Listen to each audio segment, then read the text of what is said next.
prochain orateur a créé sa première société en 1996. Depuis, il est à l'origine d'une dizaine de structures au Luxembourg et à l'étranger. Il s'engage dans le développement durable dès 1998. Il a notamment développé le projet immobilier SolarWind, puis fonde l'éco-parc Windhof et le Luxembourg Center for Circular Economy, avec un accent un peu plus français que d'autres fois. Expert auprès du Conseil supérieur de la construction durable depuis 2016, il est également membre du Conseil supérieur du développement durable et du groupe stratégique interministériel pour l'économie circulaire. Merci d'accueillir sur scène Romain Poulos. Mesdames et messieurs, bonsoir. Comme je suis père de 5 enfants, j'ai l'habitude de raconter des petites histoires. C'est d'ailleurs pour eux que je suis dans le développement durable et surtout depuis 8 ans dans l'économie circulaire et dans toute l'économie 3.0 dont on parle ce soir.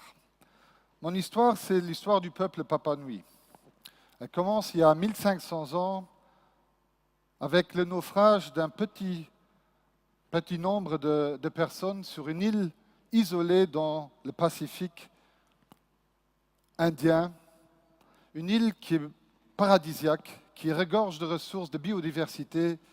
Et ce groupe d'hommes et de femmes se développe rapidement, profitant des ressources qui les entourent.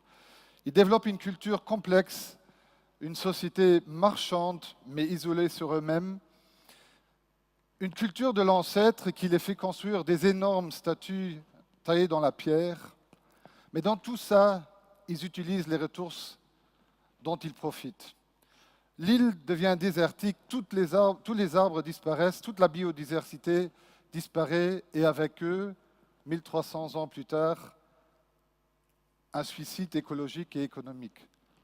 C'est une histoire tragique. Alors en 1879, un inventeur acharné, Thomas Edison, arrive à développer cette lampe à incandescence. Cette invention, elle finit par changer le monde.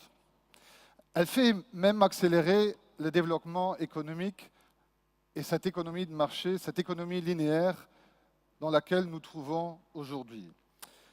Thomas Edison a mis des milliers d'heures pour développer cette lampe et son but, c'était de faire durer ces lampes, de les faire briller le plus longtemps possible.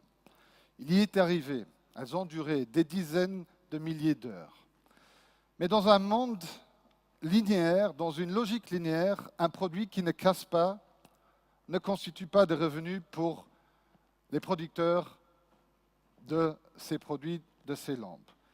Donc, en 1924, se crée le premier cartel connu industriel, le Phoebus Cartel, dans lequel se retrouve Philips, dans lequel se retrouve Osram, General Electric, la société de Thomas Edison, pour créer une lampe qui est limitée à 1000 heures. Il crée par cette lampe, par cette idée de réduire la durée de vie, également une invention un peu diabolique, mais nécessaire pour l'économie de marché, qui est l'obsolescence programmée.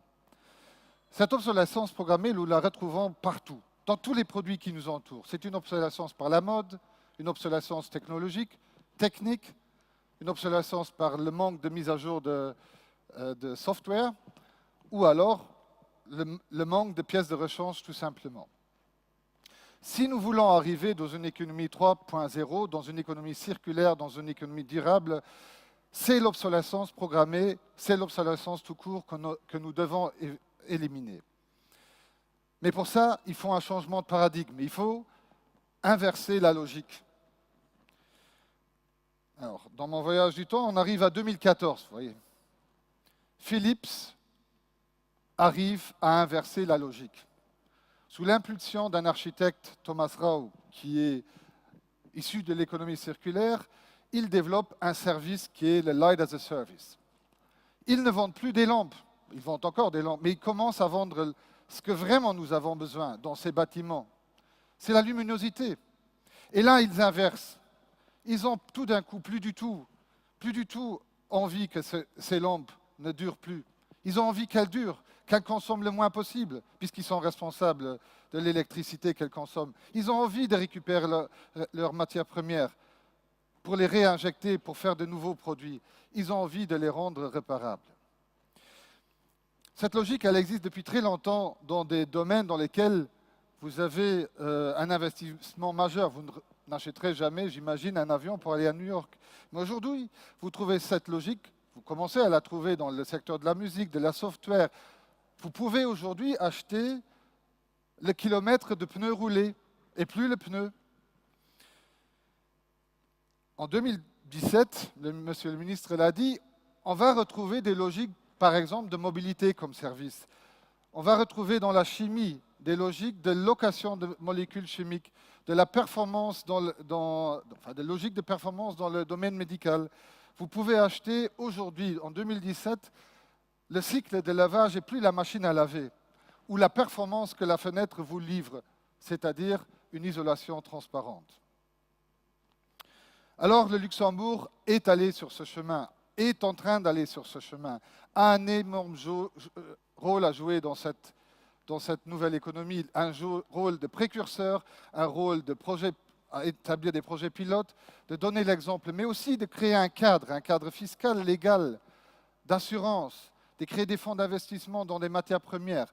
Le Luxembourg peut faire la différence et a commencé à faire la différence, nous l'avons vu. Cette économie 3.0, elle élimine la notion de déchets, pas les déchets, elle élimine la notion de pauvreté, elle est régénérative, elle est collaborative, elle a beaucoup de dimensions, bien sûr.